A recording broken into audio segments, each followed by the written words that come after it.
লোকসভা নিৰ্বাচনৰ ফলাফলৰ পাছত ভোজ নাপাতে ভূপেন বৰাই ডিব্ৰুগড়ৰ পৰা লুৰিণজ্যোতি গগৈ জয়ী হ'ব বুলি দাবী কৰি প্ৰদেশ কংগ্ৰেছৰ সভাপতি ভূপেন বৰাই কয় যে পূৰ্বতকৈ আসন বৃদ্ধি হ'ব কংগ্ৰেছৰ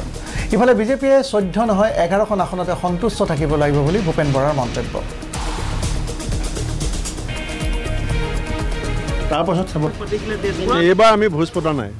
এইবাৰ প্ৰতিজন কংগ্ৰেছ কৰ্মী সকলোৰে এটা আশা যে আগতকৈ বহুত ভাল ৰিজাল্ট হ'ব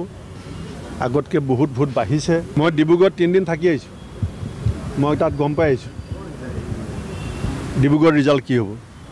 তাৰ পাছত চাব আপুনি মানে 14 পৰা আহি 11 পাইছেহি আপোনালোকে ৰিজাল্ট দি আছে বিজেপিয়ে 14 পৰা আহি এতিয়া 4 জুনলৈ কেইদিন আছে এসপ্তাহত 11লৈ আহি গ'ল আৰু 7 দিন চাই থাকক এই সন্দৰ্ভত প্ৰতিক্ৰিয়া প্ৰকাশ বিধায়ক প্ৰশান্ত ফুকনৰ ভূপেন বৰাই সপোন দেখিছে 4.5 লাখ ভোটৰ ব্যৱধানত লুৰিণজ্যোতি গগৈ পৰাস্ত হ'ব বুলি প্ৰশান্ত ফুকনৰ মন্তব্য তেওঁ ভূপেন বৰা ডাঙৰীয়াই 3 দিন 4 দিন ডিব্ৰুগড়ত থাকিলে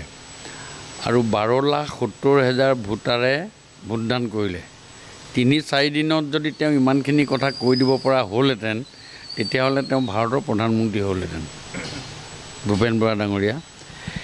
এইটো ভূপেন বৰা ডাঙৰীয়াই বৰ অবান্তৰ আৰু অবাস্তৱ কথা কিছুমান কয় ইয়াৰ আগতে 5খন ৰাজ্যৰ ইলেকশ্যনৰ কথা তেওঁ কি ধৰণে কৈছিলে অমুক হ'ব অমুক হ'ব তমুক কৰিব বিভিন্ন ধৰণৰ কথা কৈ আছে আজি তেওঁ যে এই কথাটো তেওঁ তথাপি এষাৰ কথা ক'ব নোৱাৰিলে যে আমি জিকিব পাৰে আৰু মই আজি আপোনালোকক তেখেতৰ এই কথাটো কাউণ্টাৰ দি পেলাই মই কৈছোঁ যে ডিব্ৰুগড়ত আমাৰ এতিয়া আজিৰ ডেটলৈকে আমি কনফিডেণ্ট আছোঁ আমি 4.5 লাখ 5 লাখ ভোটত সৰ্বানন্দ সোণোৱাল ডাঙৰীয়া জিকিব 11+ প্ৰথমে আমাৰ আছিলে 11+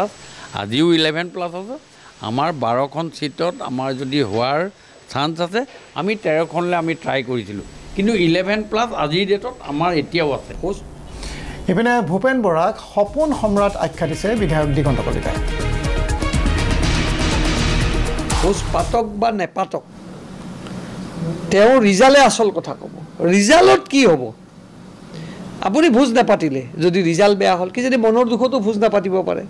ঠিকে আছে ভূপেন বৰাইতো সদায় ইলেকশ্যনৰ আগত এনেকৈ সপোন দেখিয়ে থাকে আজি কি আগৰ পৰাও দেখিছোঁ 8-9টা নিৰ্বাচনত